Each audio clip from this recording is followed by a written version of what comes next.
Selamat datang di hutan. Hari ini kita mencari seorang makhluk yang sangat terancam punah. Tetapi ini bukan hutan biasa.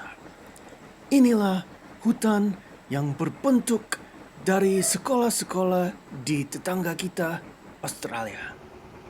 Dan kita mencari seorang siswa yang belajar bahasa Indonesia.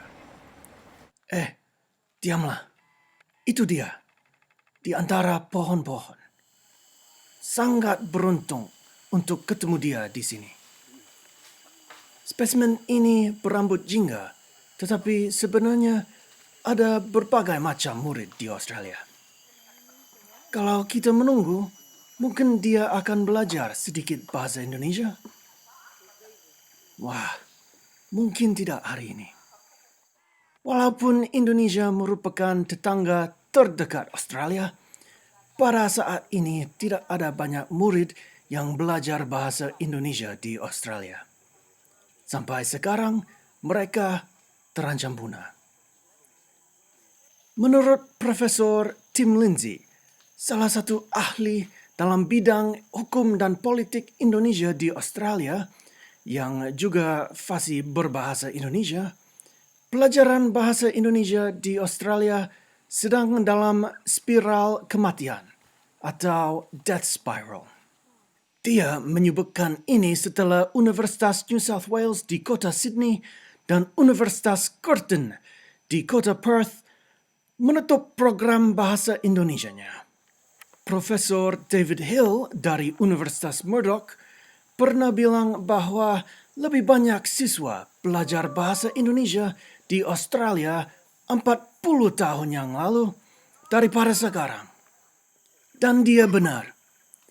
Tahun yang lalu hanya 70 orang siswa belajar bahasa Indonesia di kelas 12. Hanya cukup untuk 3 ruang kelas di New South Wales, bagian negara yang terbesar di Australia. Soalnya orang Australia jarang belajar bahasa asing. Katanya budayanya monolingual atau hanya satu bahasa, yaitu bahasa Inggris. Lagi pula yang sering disebutkan itu tidak hanya bahasa Indonesia yang harus berjuang, tetapi semua bahasa asing sedang rendah. Namun demikian, hanya salah satu bahasa itu bahasa tetangganya.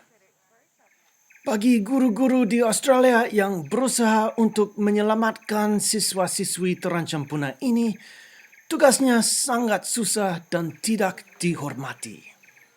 Sampai sekarang, pemerintah Australia tidak setuju ini memang masalah dan malas menyediakan dana pendukungan.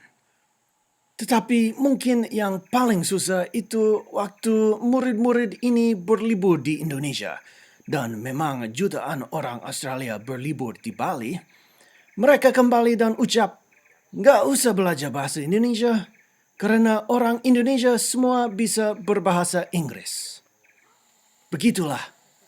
Kalau kita sendiri tidak bangga dengan bahasa kita, kalau kita tidak mendorong orang asing berbahasa Indonesia, kalau kita tidak mendukung yang ingin mengajar bahasa Indonesia, kasihan nasibnya, bahasa kita memang akan menjadi punah di sekolah-sekolah tetangga kita.